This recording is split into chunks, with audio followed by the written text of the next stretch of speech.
Well, folks, we are at another con today. This is StatueCon. I'm here with Marcos of CollectorZown, friend of the channel. Marcos, hey guys, how are you? Thanks for joining me. Thanks. I got talking to that. Yeah, either way, yeah. That's awesome. Okay, cool. Yeah, welcome guys. How are you? Thanks, man, for coming. Yeah. So tell us about StatueCon for those who aren't familiar. What is it? What kind of made you think of this new con? That this is its second year now, right? Okay, so StatueCon. This is our second annual. Okay, it's technically a third annual meetup, and what it is connected to the grand opening we did the first year. So the first year's grand opening, now this is the second annual StatueCon. And what is StatueCon, right? So StatueCon is the only, it's called StatueCon, but it's really a meetup mixer, influencers, just to focus on the high-end collectibles. And a lot of them that Weda Workshop does, these incredible statues. Iron Studio, Pure Arts, they do life-size silicone, masks, they do anything Lord of the Rings stuff. They do moments and environments, and just so Lord of the Rings is so big, and it's just forever. It's just constantly doing it. So this brings all the fans of high-end collectibles together. It's the only convention in the U.S. that does it just for the statues.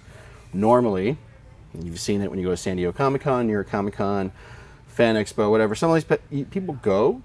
There's a lot of fans just for statues to go see the statues. But Sideshow's not going anymore. A lot of companies don't go anymore for various reasons, but they do come here. And down here below, we have thousands of statues, and we have prototypes never seen before. We opened one yesterday. There's another one coming today. Then you have the artists, and then the sculptors, and then the CEOs, the art directors are all in here to talk to you. Yeah. So that's what StatueCon is. But why did we make this? Is because there isn't one. We want to be first, and we Simple did it. as that. Simple as that. We did it, and people love it. Yeah. They love it. It grows every year. So. Yeah, and we've seen already. I was here last year, and already there seems to be even more people enjoying it this year, which is great. Yeah. I know, like you said, every year you have new items out. Last year, I actually saw the Aragorn and Arwen statues before they were on display. Their reveal at Comic-Con, right before it, they had their reveal here. Right, so right. It was pretty cool. Yeah. Now, you have it is the largest Weda display in the United States. Is that correct? That's correct. Yeah. So I would say a year and a half, maybe 2 years ago, we partnered with Weda. It is a partnership. And we said, hey, look, we have this gallery. There are no locations for this stuff. There isn't. There's no storefronts. There's nothing. And Weda has theirs in New Zealand. But it's New Zealand. Yeah. I mean, you go down there, and it's kind of like a shop. You go around, and you see their beautiful things. But in the U.S., their presence is very, minimal here, a little bit there. But when you walk in here, you got 60, 70 pieces just for the medium to large pieces. But then you have the little hobbit holes, and you got the skulls that we have the 7 skulls this year. We got the new prototype stuff. We have the Saint Celestine, is it the Warhammer pieces? Yeah, those are incredible pieces to see in person. So, it's a great place to go. I wish I had a Weda. Is there a Weda gallery out there? Is there something I can really see in person? And of course, these are visual things, right? Like when you see it, completely different experience than just seeing on, online or in photos, even on video. You're like, that's cool. Yeah. When you see it in person, like, wow, look at the art these guys did, and it's just, the team is just incredible. So we do have the largest, and it's open to the public, and you can come and see it, and you can order stuff too. So I was enamored with as folks will know here on the channel, like obviously Lord of the Rings is 99% of what I talk about. I do have a very big soft spot for Warhammer, and I was admiring the detail on the Warhammer pieces, because you can actually read the oaths, the paper that's on the Warhammer statues. It's insane. It's so tiny. So I'm gonna have to get out my macro lens today and see if I can get some footage of that. But when you see these pieces, I think it's the detail, and also seeing it in 3 dimensions. Makes a really big difference. And I'm curious, what kind of pieces, you mentioned a couple pieces, but in terms of Weda specifically, what kind of pieces are your favorites? What ones stick out to you? Oh, that's easy. So anything That the big Master Collection ones, and I know you saw the new one. Yeah. Those are incredible, just because of the mass sheer size of them when you see them. But last year, so we do this thing in the statue community that what's the best statue of the year? Okay, so I mean we're looking, and because it's not, and I understand it, you know, like Star Wars and Marvel and whatever, they're big licenses, right? So a lot of people pick, oh, this Spider-Man, this one. My statue of 2024 was the Titus. Yeah. Once I saw it, I didn't know anything about Warhammer either. Like I heard about it, whatever. Yeah. Don't know lore. Now I do. Yeah. You start getting into it, you're like, I understand. I'm getting it. But then we got into it because Weda. I would have never done Warhammer if Weda didn't do this line of War. So I saw Titus, and I go, that's Awesome. amazing. I just Yeah. the scratches, the battle damage, the blood, the bullets, everything you see in that base, and that's just a 1/6 scale. I mean, 1/6 scales are small, but these Space Marines are so massive that it looks like a quarter scale beast. Those are great. And then my statue for this year, might take it again when Abaddon the Despoiler came out. Oh, yeah. The blood, the dripping, the effects, the skulls, just It's got those the smell, claws. those claws, and the blood effects. When you see, man, this is incredible. Yeah. To see them, those are my favorites. Yeah. But not taken away from Lord of the Rings stuff. Right. Well, of course. But I mean, I was just talking with Jules, who's one of the excellent artists there at Weda. And when we were out at Comic-Con, and he said, no offense to Lord of the Rings, but Abaddon is his favorite thing really? that they've ever done. So it checks There you out. go. It, like, I'm telling you, when you see it, you're like, this thing's who are we to incredible. argue with Jules, you know? No, Jules, yeah, of course, yeah, absolutely. He's on one of their banners down there. He's like painting. Yeah. No, absolutely. If you see it in person, it's incredible. But again, their Lord of the Rings stuff that's like, that's their bread and butter when you see it, for Statue World, the statue collections. But and it's amazing how, the movies are almost 25 years old now. And like the fact that community and that demand is still there, it's a real testament to the franchise. No, I love it. I'm one of those extended versions or nothing. Nice. Give me anything they do, anything. Give me more movies. Give me a new trilogy. Who? The Hunt for Who? Let's do it. Let's go. I'm ready to go. No, I do. I love Lord of the Rings stuff. So that was what drew me in. But now all of a sudden they're having all these, Warhammer licenses. I'm like, what was that? But no, So those are my two. One of my, there are other ones, but they did DC stuff. They did Justice League stuff, and they did The Witcher, and they do all these things, and they have Lara Croft. All these stuff. Man, these are really cool. And of course you and I've seen the stuff they're coming out with next. Yeah. It's some pretty cool things that we can't talk about, but there's some pretty cool things coming out in the next year and a half. Now, of course, there are other studios doing Lord of the Rings stuff here, some that I've unboxed on the channel as well. One to look out for that's coming out next week, actually, is the Gollum art mask. Behind that pillar. Yeah, behind the pillar is the Gollum art mask, which is delightfully creepy in all the best ways. It will not be allowed anywhere in my house except for in my nerd cave. I know that for a fact without asking. But they have a great line of these helms and art masks. We've also got Iron Studios back here. They have a really cool Legolas on a troll. They've got a Gandalf over Minas Tirith. There's some really cool things from other studios as well. Yeah, they do. Iron Studio has a huge line of Lord of the Rings. I mean, and stuff you've missed. Because they've done the Mines of Moria, like the battle scene before. Troll to, whatever. Yeah. They did everything. And then they go, well, we're doing a new Unleashed line, which is just a little, it's like Lord of the Rings on steroids. The new one's Gimli, and Gimli's like, he's coming. Yeah. I mean, just more detail. It's just the line they do that they just kind of revamp it. Looks just like them. It's not like too crazy, but it's an intense art thing to them, and they have a lot more on them. Lord of the Rings, they just constantly pull out. Yeah. So they do that, and Pure Arts will continue to do the art mask. I mean, didn't they have the crown of Gondor? Yeah, they've got the Crown of Gondor with Minas Tirith. Yep. Forgive my Lord of the Rings pronunciations there, but don't kill me. But they have incredible pieces. Diamond has a couple before, but we'll see what they come out with and revamping the company and stuff. But the Lord of the Rings isn't going anywhere, especially in here. Yeah.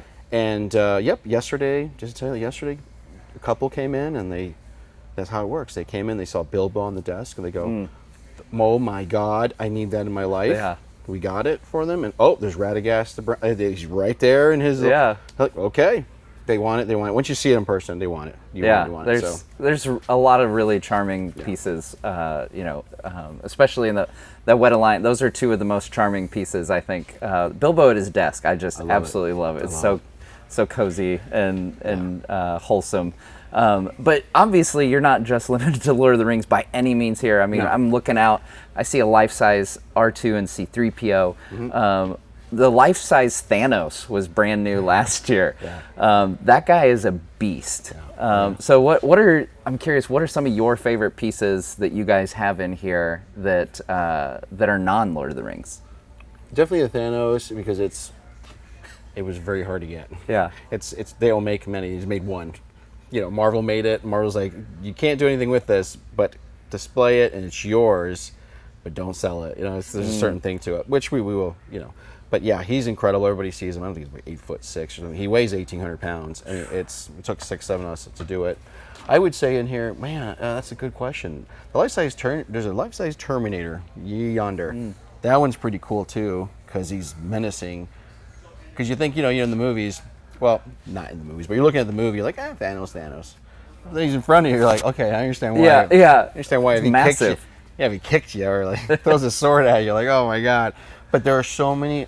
I have the privilege of just getting all these pieces, and continuation of it's a rotating door here too at times. Once in a while, I get new stuff, which is once in a while is every week. And then things I get new, and then you go on. So I couldn't tell you exactly. I just don't have exactly a favorite. I mean, I would say maybe the Sentinel. I got one. There's a 3-part Sentinel piece all the way back there on your studio. It is one of the best things I ever bought. It was first things I ever got. It was a huge draw in my little store when I first started. Yeah. But that set, everybody wants it. It's one of the best X-Men pieces ever made. It was like 1/10 scale, I think. Yeah, 1/10. It's a 1/10 scale of 3 Sentinels fighting. It's just all of them in there. Yeah, ton of X-Men characters in there. Yeah, it's incredible. That's a good choice. Yeah. Now, you guys just recently have gotten into display cases, making your own display cases. What's that process been like? Trying to provide a solution for folks wanting a nice display case that's kind of versatile. That's the greatest question ever. The challenge of doing that. It's not that easy. We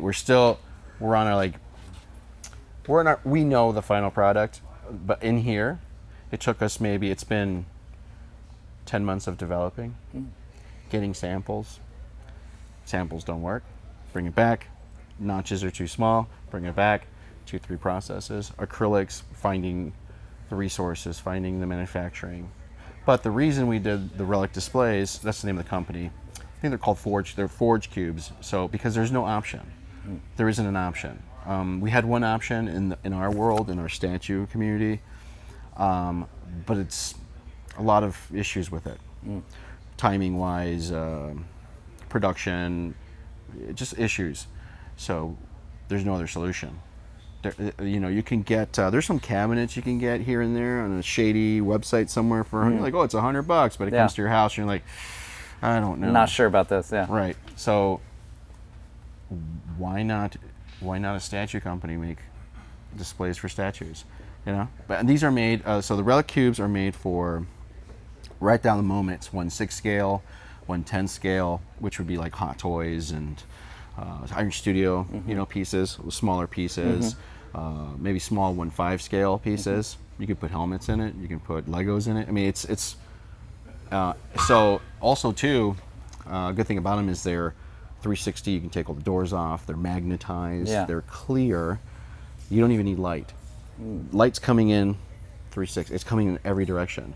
So you could leave them up. We have 3 of them piled up right there, and they're not even we got magnets backwards. Yeah. we're testing the adhesive, like, what adhesive's going to work? Is it epoxy? Do we need this? I mean, we smeared it, we tested it, we bashed them. You got to do I heard you hit it with a mallet. Yeah. Oh yeah, I beat that was my 2 prototypes. There's 2 over here with like scrapes and stuff on it. I'm like, beat it, see what happens to it. But these magnets are strong. The magnets are like, in the world of magnets, N52, I don't know, whatever, rare earth ones. These are a little more expensive, but man, they stick to everything. They're really hard to work with, but they'll stick to it. Gravity. We have a mechanical engineer, our buddy. He was making it. He's doing a great job. He's like, this is what you got to do. No, let's do it this way. So yeah, it's a process, and now we'll have them ready by September. That's another issue too. You have to wait 24 months for them. Yeah. The production time. Yep. Yeah. We got production time. We got the testing, and then you have like our customer service, which we try to be superior. We try to focus on we took that from good companies out there. Have good customer service. Kind of mirrored that. You need it, especially in a world like this. I mean, you're very expensive pieces. Yeah. These are art pieces. You want to take care of them. Yeah. Yeah, I mean, it's exactly. When you buy one of these Weda pieces, it's not to knock an action figure. It's an action figure. You're not going to let your kids play with it, for sure. And it's going to be in your house, and it's a piece of art. Like, if you have a painting in your house, it's an heirloom. I mean, it's going to stay there. Yeah. These Weda pieces they're there. Yeah. It's just an incredible piece of art, and you can give it to the next. Don't get rid of this. Yeah. It doesn't look old. It's beautiful. It's a piece of art. So we need a display for it, display cases and stuff. And it's been, we're almost there. I say we have it about 90% now. Okay. Yeah. So and pretty close. Yeah. We have 5 prototypes down there so people can see how the magnets work, how this works, the adhesives and testing. And then you can stack them. Mm-hmm. That's another thing. You can stack them. And then, like I said, all the doors come off. So what you can do is you get 2 of them. You get 2 of them, put them side to side. You take those 2 doors off, and you got a giant rectangle. Yeah. And they stick. Yeah. So. Now, are you handing out mallets for people to try out, or we're not? No. We're not going that in depth. No. Don't hit them. No customer hit tests here. Don't hit them. Don't run into them. Don't put a bowling ball in it. Just trust us to do it because we want to make sure. We'll have all the weight limits and safety things and everything to them, and of course that's another challenge too. Yeah. What does regulations need? What does this need? Packaging, all that kind of stuff. So, that's fun. It's a great project, and now I'm happy to say you have an option. Hopefully people like it. Great. Well, thank you so much for joining us, taking time. I know you're running around here like a crazy person sometimes. Taking care of things and taking care of customers. So if you're within driving distance of St. Joseph, Michigan, come on by to StatueCon this weekend. I'm sure based on the success of the last 2 years, you'll be having it next year for people who are interested in that. Or did I just try to commit you to something that you haven't committed to yet? No, people already want it. So so far, just with the dinners and stuff, just seeing those numbers and seeing the signups. Basically double, and then it'll continue to a point that I have no idea what I'm doing. I mean, it's like I don't know what I'm doing. This is to a different level because it's not like you have to pay to get in. It's not like this is free to public. I try to make it as cost efficient as possible. But I mean, even if you don't make it this year, make it next year. But the dates will be there. You follow us. Follow whatever we do. And then it's easy to sign up. Yeah. Well, I will say this is probably like the most cost efficient. Until I start buying things, it's the most cost efficient con that I go to. But I just love that you have this con for the collecting community. It's such a fun community, a close knit community, and you meet a lot of great people here that are passionate about all kinds of different nerdy things. But everyone seems to have a baseline knowledge of almost all the nerdy things. So pure focus. Like there's no filler. The people come and they're like, I am here from this area in the world because of this piece and this company, and that's it. It's just a focus. It's like it's a con, but without the fluff. We're here for the statues. We're here for the statues. Right. We're here for Weda. We're here for LOTR Ring. Whatever it is. Exactly. You got it. That's exactly what it is. Yeah.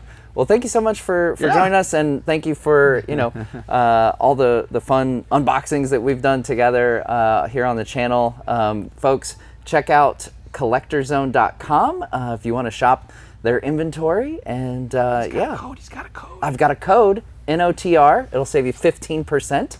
That might go up too. Oh, it might go up. You hear that? Yeah. We got it on camera, so he's locked into it. So thank you so much again, Marcos, for joining us. Once again, go to collectorzone.com. Check out their awesome collection of statues, and if you're nearby, come check out this Weda display. The Weda display here is amazing. So we'll see you next time on Nerd of the Rings.